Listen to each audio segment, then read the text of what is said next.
what up? May pantay yung cup na. So, what up mga dogs? Magandang umaga sa inyong lahat. Yeah, may lalakarin tayo ngayon. Kukuha tayo ng shoebox kay Kenneth. Dahil si Kenneth na nga yung naghahawak dahil may trabaho tayo on site. Then ngayon, may pupuntahan tayo sa may Bonnie, sa may Kahoy World. May bibigyan tayo na hip-hop legend and hip-hop siya sa mga antique collection. Bibigyan natin si Crazy Kyle ng Peso Ballin merch. So, punta na natin siya ngayon. Samahan nyo ako. Solid tong mangyayari na to. Sana nandun siya, pero nakausap natin siya na kahit ibigay na lang natin kung wala siya kasi medyo busy din daw siya sa mga taping niya. So, puntahan na natin.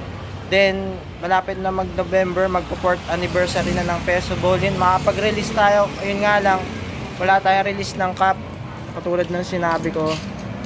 And so yun, magre-release tayo ng t-shirt. Solid din yung re-release natin, solid yung design, pero simple lang siya. Then magkakaroon din tayo ng sale sa Shopee ng Peso Ballin. Magkakaroon tayo ng sale na 3 for 1,000 lahat ng t-shirt. Di naman lahat, kumbaga selected item lang talaga. So samahan nyo ako, let's go. Yo, what up? Nandito na tayo sa may Bonnie, sa may Kahoy World. Nandito rin yung barak sa Flip Top. Yo, so check na natin kung nandun siya. Pero kung kahit wala siya doon, may pag-iiwanan naman na tayo ng item. So let's go. Sana nandun siya para mapagpapirma rin tayo ng cup. May dala akong cup dito. Let's go. Yeah, what up? Teleport. Nandito na ako kala Kenneth. Di natin nakita si Idol Crazy Kyle doon. Pero it's all good. Nabigay na natin yung merch. So tawagin na natin si Kenneth. Net! Yeah, tayo na lang natin si Kenneth dito. Let's go. Yo, what up? Magandang gabi sa inyo mga dogs. Yeah, pa-deliver natin tong shoebox. Ito yung galing kanina kala Kenneth. So, kanina galing tayo kala Crazy Kyle dun sa Kahoy World. So, nagbigay tayo ng merch. And, sinuot din niya naman agad. So, kaya sobrang solid nun. Maraming salamat, Idol Crazy Kyle. So, pa-deliver na natin to ngayon. Naka 30 pieces tayo ngayon ng shoebox. So, inabot na rin tayo ng gabi. Buti may umorder pa. Last 10 na lang din to. So, re-up tayo next week. So, meron na rin naman siya. May re-up na tayo. So, hintayin na lang natin yan. Then, yun. Abangan niyo yung mga susunod na mangyayari sa Peso Ballin. Magkakaroon siya ng new release sa 4th year anniversary and 3 for 1K na sale sa mga t-shirt. So, let's go. Yeah. Pa-deliver na natin to. Let's go. Yeah. Yo, what up? Nakuha na yung shoebox. Sabi na. Let's go.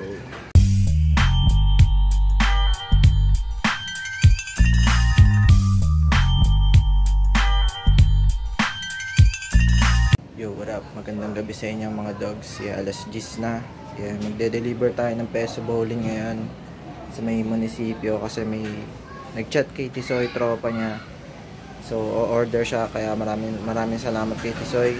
Yeah, sakto na rin, may dumating na rin yung 150 pieces na new restock natin ng shoebox. So, kunin na natin yun. Yeah, galing lang din tayo kanina sa trabaho.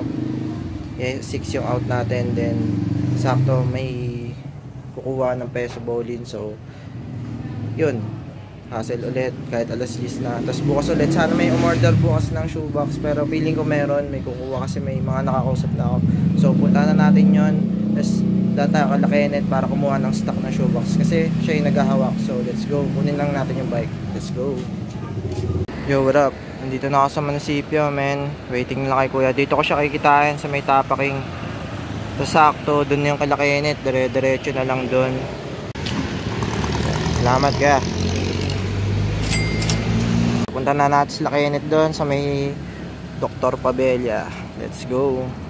Yeah, dito na ako kala Kenneth. Tutulog ka na, Net? Ito yung nagising ako, naihilang ako pag tayo may chat ko. Yeah, kunin ko na itong shoebox. So, let's go na. Yeah, alas 11 na rin eh. Let's go. Quick video lang. Yeah, malapit na tayo sa Namayan. Sobrang labo ng camera natin. So, let's go. Yeah, umorder na kayo ng shoebox. Let's go.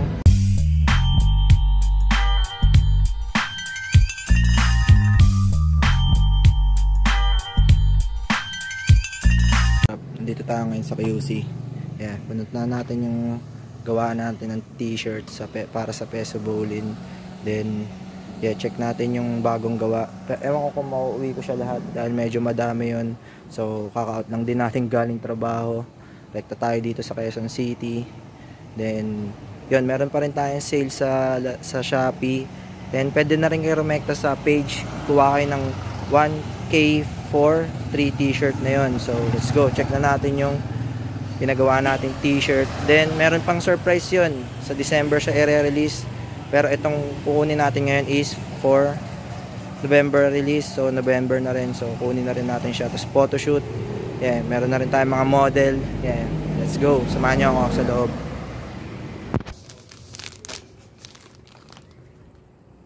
Yan, so magre-release tayo ngayong November. Dapat nga nung November 8 yon, nung tag dito, nung anniversary, 4th anniversary, pero na-delay. So it's all good. Pero may sale pa rin tayo sa Shopee, or pwede kayo rumekta na 3 t-shirt for 1K lang. So ubusin nyo na yon. Small sizes na lang yung mga nandun. So samahan nyo na ako, pauwi na ako. So all in tayo ngayon, all money in tayo ngayon sa t-shirt. Syempre meron yon, hindi lang yung t-shirt, meron mas solid yon sa December natin i-release. Pero yung t-shirt lang, makukuha na natin siya ngayon. Ilala-move na lang natin dahil yeah, commute tayo pa uwi, puta.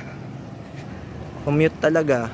Yeah, pag tapos ng trabaho, rekta dito sa Tahian, sa Quezon City. So let's go, all money in. Let's go.